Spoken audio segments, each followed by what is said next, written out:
Hi, I'm Derek O'Reilly, and for over 30 years I've been a licensed London taxi driver. For 20 years, I taught the knowledge to prospective London cab drivers. During this podcast, I'm going to be joined by experts who are going to bring the forgotten and secret history of London to life. In this episode, we're going to look at the Reverend Russen.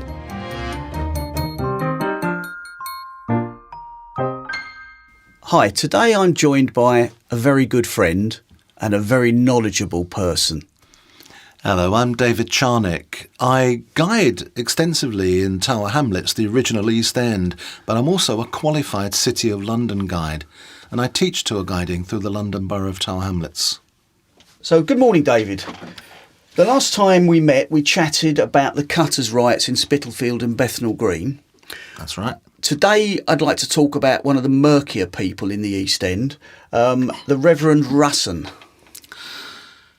The Reverend Benjamin Russen was, as you say, a murky character, a most curious character, but it does show how you could get away with stuff in those days. It was a peculiarly corrupt area, Bethnal Green, in the late 1700s.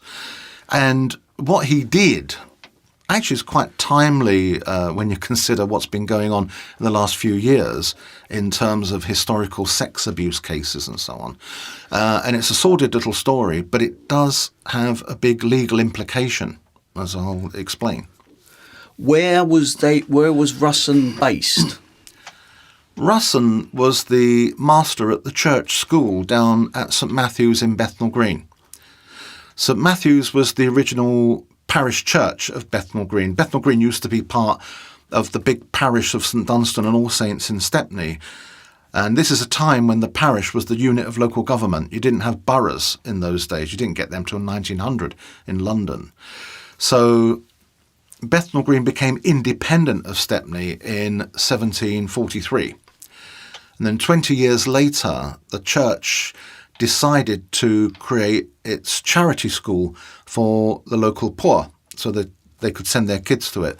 And originally it was a girls' school because there was one charity school there, which happens to be my old school, Parmeters, which was established in 1722. So it's its 300th anniversary this year. So we're talking about the area sort of between Bethnal Green Road, I suppose, and sort of Columbia Road. Is that where we are? We're just to the south of Bethnal Green Road on St Matthew's Row, named after the church, understandably. So we're on the eastern side, so we're on the western side of the parish, nearer to the city, because the Bethnal Green itself, which still exists, is obviously in the middle of the parish, but in the 1700s it was out in fields, with a very small settlement around it, whereas you've got all this development coming up from Spitalfields and so on. So the parish church is actually on the western side of the parish. And so the charity school was established there, and that was 1763, initially for girls, because Parmeters was for boys. But within about 2 or 3 years, they were starting to take boys at the St Matthew's School as well. But it was the presence of the girls that caused the problem for Benjamin Russen. OK, tell me more. Right, we'll keep it clean. Well, basically, he was having sex with some of the pupils, the girl pupils. So this is 1776 to 77. And the thing is that he was brought to court at what was then the Sessions Court on Old Bailey for 4 charges of rape.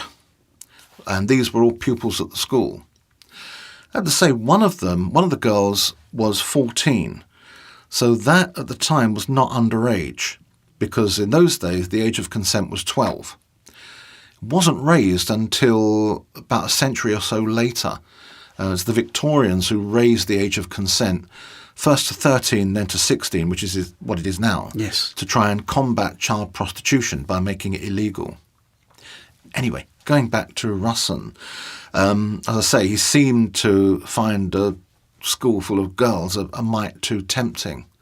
And so he was up on 4 charges of rape. 3 of them, he was found not guilty. The trouble was, in those days, there was no real forensics, and so everything was decided on witness statements. And the statements in 3 of the cases, including the girl who was over age at 14, were too self-contradictory. But he was convicted of raping a little girl called Anne Main between the ages of 9 and 10. So that's definitely illegal. And was he found out or caught because these girls went and told what he was getting up to, or any other reasons? Right. It was the case of Anne Main that actually did it, because we know he raped her twice, once when she was 9 and then once after her 10th birthday in the summer. And what had happened on the second occasion, her elder sister Sarah had been going through the laundry, and she found evidence on Anne Main's little shift dress, Okay. And so she said to Anne, "What's this on your dress?" And Anne told her.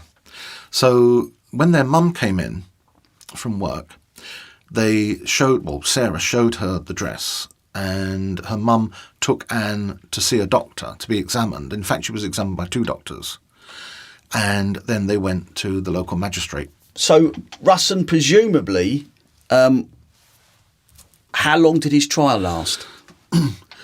The trial lasted a bit of a while, because you had 4 trials. And as I say, 3 of them he was found not guilty because of the witness statements. So it took some time. But it was the trial on the charge of sex with Anne Main that everything sort of came out, as it were, in terms of detail. So this is not quite forensics, but it's a bit of modern application of modern understanding, because the judge, Justice Ashurst, actually made sure that the medical evidence was given as fully as possible to allow the jury to make up its mind. And this was important because of the definition of rape. Because by law, to get a conviction of rape, you had to have evidence of penetration and evidence of emission. So they had evidence of emission because of Anne's little shift dress. But what about penetration? Because the doctors who gave evidence said that her hymen was unbroken, which would suggest that she had not had penetrative sex. Now, I mean, thankfully, as I say, Anne's mum got her seen by 2 doctors. And so Justice Ashurst, he made sure that the doctors gave their evidence in full. So evidence of inflammation and redness and tenderness and that kind of thing. Then he left it to the jury, and he said, it's up to you. You've got evidence of emission, but it's up to you to decide whether there's evidence of penetration. Would the jury have been knowledgeable, or would it, again, like today, drawn from the community? The jury would be the standard jury, just 12 people, 12 local people brought in, yeah. And so they wouldn't have been of any particular expert knowledge. They'd be just like today, just 12 ordinary people. But the important point was that they were trusted to make up their mind, rather than Ashurst making a ruling, which he could have done. He could have said, look, her hymen's unbroken, so there's no evidence of penetration, so, I direct you to find him not guilty of rape. They could probably bring a charge of assault against him or something, But he left it to the jury, and the jury said, yes, there is evidence of penetration because of the medical evidence, and also little Anne's statement as well, because she gave a statement in court. Were the jury allowed to question him, or was it, as is today, where the jury just listens to the evidence? What, question the judge? To question Russen. I don't think Russen was actually questioned in the transcript of the trial. I mean, there would certainly have been the option. I mean, you read trial transcripts from the records of the Old Bailey online, which are quite easy to get to, and you can see that you get a little queue, and that's it. Oh, that's a question from the jury. So yeah, they could have done, but it seems that none were asked because I haven't found any evidence of that. Right. Okay. Yeah. Just I was aware at the time in those days that people could, or the jury could, intervene and ask questions. Absolutely, yes, they could indeed. Yeah. And Russen's demise. What happened to him when he was found guilty? He was hanged. He was hanged at Tyburn, and he was taken to Newgate Jail, where he was kept in the condemned cell, and then he was taken on the traditional cart ride with others, it was not just him, down across where Holborn Viaduct was to be built later on, and then down along what's now Oxford Street out to Tyburn, where he was hanged. But he had made a confession before he was taken away, so we know there was no miscarriage of justice or anything. So he'd made his confession, and he actually said when he was being taken away that he was the greatest hypocrite that's ever lived. So he acknowledged his guilt, so he was taken down there and then just strung up, basically, yeah. Okay. And I believe in those days they used to not use the long drop at Tyburn. It was a short drop, which meant you were really strangled rather than hanged. That's right. You get the drop by the time that hangings get to Newgate in 1783, when they start hanging them outside Newgate Jail at the top of Old Bailey. But before, you'd be in the cart, and they would put the noose around your neck and then pull the cart away, or the horse would be driven off, and then you'd drop. And as you say, yes, there would be maybe an inch or two's drop, but that's all. So you would strangle. Yeah, and you'd be hanging there dangling, and the people would be watching you. And if you had any mates, they'd be running over and pulling your legs to try and kill you more quickly. And is that where the expression "pull my leg" came from, do you think? I doubt it. And I heard you mention that people would be there watching. What sort of numbers of people would be attending these executions? Loads. Public executions were a day out, well, a morning out anyway.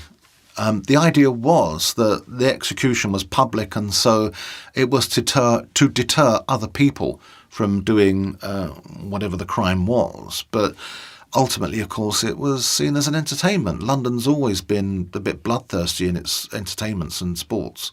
And so people would come along, have a little watch. You'd have all these little sideshows. You'd have the broadsheet sellers and the ballad sellers and people selling the confessions, which obviously were written in advance and printed in advance. So, the last words from the gallows, they're already printed out, So they'd be selling these things as souvenirs and so on. Yeah. So it was a big occasion. Yeah, when I'm sort of in the area, when I'm coming up Bayswater Road and I'm negotiating the modern Marble Arch Junction, I always have a gaze across and look at the sky and think, God, there's a good few people executed under that sky. That's right, yeah. Yeah, and most of them on the great Tyburn tree, that big triangular gallows that was erected there. So, yes. And why? What was the demise of Tyburn? Why was that done away with and the executions moved elsewhere? Well, the easy answer to that is development. You're getting increasing amounts of housing stretching westwards from London. And so it was coming up close to Tyburn. And it's not a good selling point for your nice new terrace of houses if you've got public executions going on down the road. And you're going to have these carts coming past with all these sort of shouting people and stuff, either shouting at the people in the carts because they hate them and despise them, or shouting encouragement because it's a popular villain or something like that, and all that stuff that was going on around Tyburn that I mentioned. You don't want that down the road in your nice genteel terrace of Georgian houses. And was there a set day for the hangings? I mean, like Saturday afternoon was traditionally a football day. Was there a set day for the entertainment of hanging? Not at Tyburn, as far as I know. There certainly was when they got to Newgate, because at Newgate hanging day was Monday morning. So I know at Newgate there certainly was between 8 and 9 in the morning, so you could get it all out the way I suppose. But I'm not aware of any specific dates at Tyburn. And it's quite a journey, even nowadays, from sort of the Old Bailey up to Marble Arch. Were they given a break or a stop along the way, or were they just carted all the way? Well, that's where you get the tradition of being stopped along the way to have a pint at the pub. And there are various pubs that claim to be that pub, as is the way with pubs. You know, there's so many pubs that claim to be this, that, or the other. But it's clear that there would have been one, at least, if not more, pubs where, they would bring out a jug of beer for the people being hanged on the, as they were going along. And, of course, inevitably, you were saying about where things come from, there is the school of thought that says that the expression of being on the wagon and therefore not drinking is because you stay on the wagon, you don't get off and get your pint.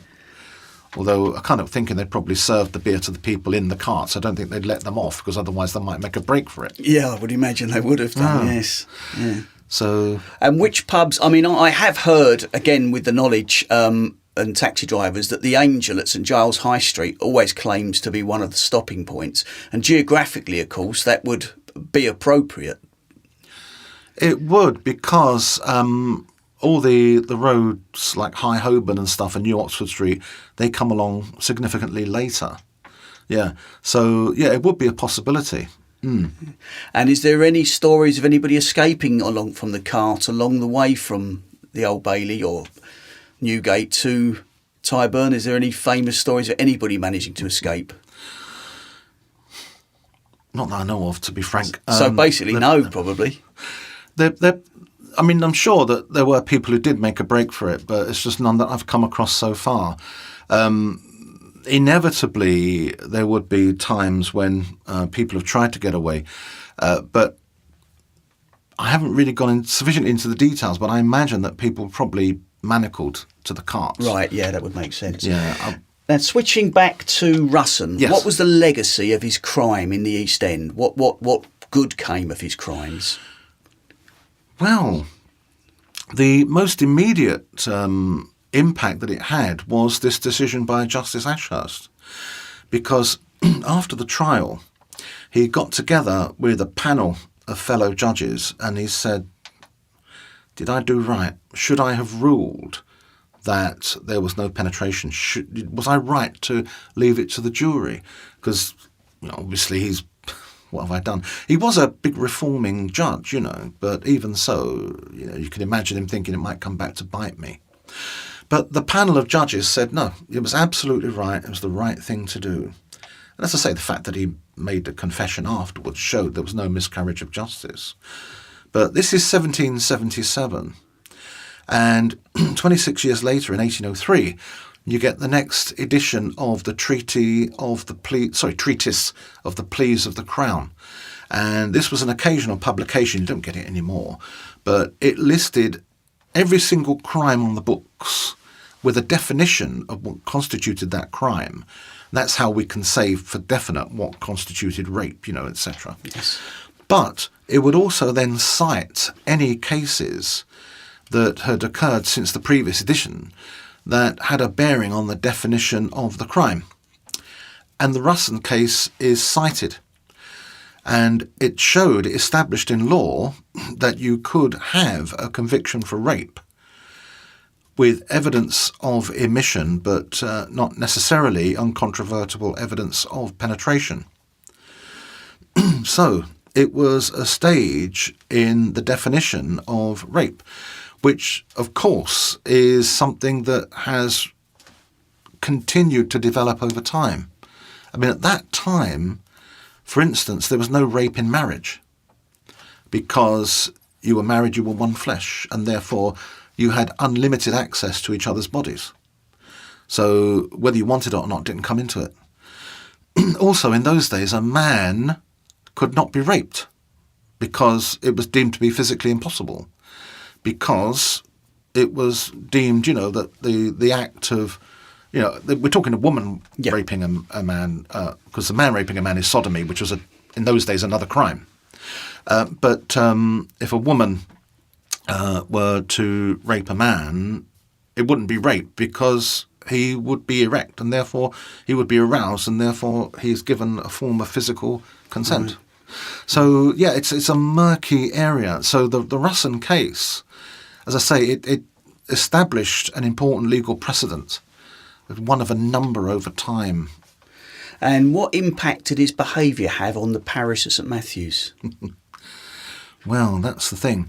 I mean, obviously, it was a big scandal, but it brought into highlight the political situation locally. As I mentioned, the parish was the unit of local government, and David Wilmot was the local magistrate, and we've still got Wilmot Street just off Bethnal Green Road, which is where, because he was a developer originally, and he had some housing on the south side of Bethnal Green Road, and also on the north side where he had his own home called Wilmot's Folly, because it was so big and outrageous, you know. Anyway, which also played an interesting part in the Gordon riots locally, but we'll come on to that. But Wilmot was the magistrate who committed Russen for trial. So Russen went before the magistrates, and Russen was arguing that, it's some conspiracy, you know, because they want me out. When you consider what he was doing, it probably wasn't a bad idea to get him out of his job, yeah. But, yeah, so he was up against Wilmot, and there were personal animosities woven into it as well. So it is one of those little instances where you get all these things going on, and you get factions, because there were some who supported Russen who were against Wilmot, basically. Yeah. So obviously he was removed immediately from post, and as I say, just as well. But yeah, so that would have had an impact in terms of shaking the faith of the locals, because, you know, you didn't expect these things to be going on. Yeah, no, they were kept quiet inevitably. It was only because Anne Main's mum had picked up on it and had done something about it, rather than saying, you know, don't be silly, girl, you know, the teacher wouldn't do that. And did St Matthew's Girls' School continue? Oh, the school continued, very much so. There was a big need for charity schools, especially once the area starts to pick up when you get to the late 1700s and into the early 1800s, with greater input of population. And so St Matthew's School and Parmiter School, they were the two charity schools locally. So they were the only two schools that accepted poor pupils. But in the mid-18th century, that wasn't too bad, because there weren't too many children that need to be educated, because most of them would be helping their parents weave cloth and things like that. And but then the Methodists come in, and it's the Methodists that actually start establishing more schools. Sunday schools, I mean, we think of Sunday schools as children being given things to do, to play and sort of stuff like that, and teaching them some biblical stories. But the Sunday school was your rudimentary education. They taught you how to read and write and things like that. And so the Methodists were getting in, and so the Church of England thought, well, we can't have this. So they started establishing more schools, along with new churches that were being planted as well. Right. Did the Methodists bring an element of temperance with them? Well, yes. There was a lot of temperance in the area. There were temperance movements, not just the Methodists, but they were included as well, which, as we established before, that alehouses and pubs were very much part of the community. Then, you think, well, tension. But there were coffee houses as well, don't forget. Ah, right. That's why I asked the question. I wondered what impact that would have had on the alehouses and the pubs. So the coffee houses would have opened. There were coffee houses by that time extending way beyond the city, in all directions, really. So there were plenty of coffee houses and similar available. Yeah. So they would have done their jobs for people to meet. Now, one of the other things that always fascinates me, and you and I have discussed this in the past, everybody has this idea of the East End as this murky, dirty, Dickensian sort of foggy area, you know, where you're thinking of Jack the Ripper and later on the Cray twins, etc. What's the development of the East End? You know, at one time, presumably, it was pastoral fields. The idea of the East End really is a late 19th century thing, when the idea of the West End was developing. So you get the East and West End balancing each other with the city in the middle. But the thing about the East End, it's been the sort of the workplace of the city, essentially. It's where the docks came. Well, first of all, the riverside wharves, because from 1559 onwards, the only place you could bring cargoes ashore legally in London was the legal quays, which were basically between where Tower Bridge and London Bridge are now. But with the great increase of international trade in the 1700s, especially the late 1700s, you get the wharves starting to appear on the riverside and taking in more cargoes and indeed sending out export cargoes as well. And this is how things develop. They develop downriver, because obviously you go downriver, the river's deeper and wider. So the wharves and then the docks, they come in, increasing amounts of stuff coming in, but that drove industry, because the stuff being brought in would be processed locally. I mean, the big example, of course, is sugar. Sugar would come in and it would be refined by the sugar refiners or sugar burners or bakers of the East End, who originally at least were Germans coming in and bringing this technology with them. But so as time goes on, industry and commerce develop east of the city. And so it's where all the business goes on, and therefore it's where there's room for shady practice. And of course, with the docks, as you mentioned, which were active right up through the war and out the other side through the 50s and so on, you've got a largely rootless population coming in and going out. You've got these merchant seamen who are paid for the voyage only. And so they come in, they get paid off. Oh, they've got to find another ship somewhere. And so you've got men walking around with pockets full of money, obvious target. Yes. But of course, they themselves will be bringing stuff in. There'll be smuggling going on. I mean, the docks would be very well protected. I mean, the West India docks, the ones that opened first, where Canary Wharf is now, one of the two little police, cylindrical police buildings survive just by the entrance to the docks. The one that survives is if I remember rightly, it's the lockup, and the one that's gone is the one where the police weapons used to be held. Oh, that's they were interesting. armed police, because think about the amount of cargoes coming in, going out. Yeah. They need protection. And stealing from the docks, because everyone was doing it, and they were doing it on the river before the docks came along. And that was, having, as you can imagine, a big impact on the economics of the docks. So you have to tighten things down and tighten security, which is why you got the river police in the first place, of course, at Wapping. Yeah. One of the ironies is, of course, that you committed your crime in the east and you were executed at Tyburn, which was the west part of London. That's right. Although Tyburn goes right back to the 1100s, a man called William Fitzosbert, who led an anti-taxation protest in 1196. So, tax inequality is not a new thing. But he was the first recorded execution there. And that wasn't the only place of execution. Of course, you've got Smithfield, which is well-known, yes. place of execution, Tower Hill. Also, even Lincoln's Inn Fields.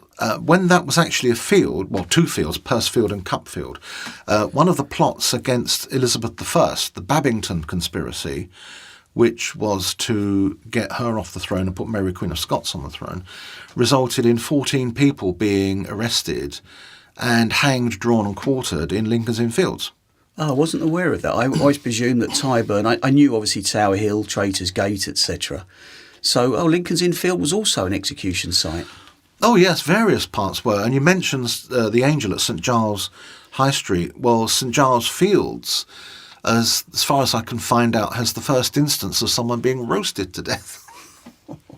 A man called Sir John Oldcastle, who was a leader, apparently, of a rebellion against Henry V.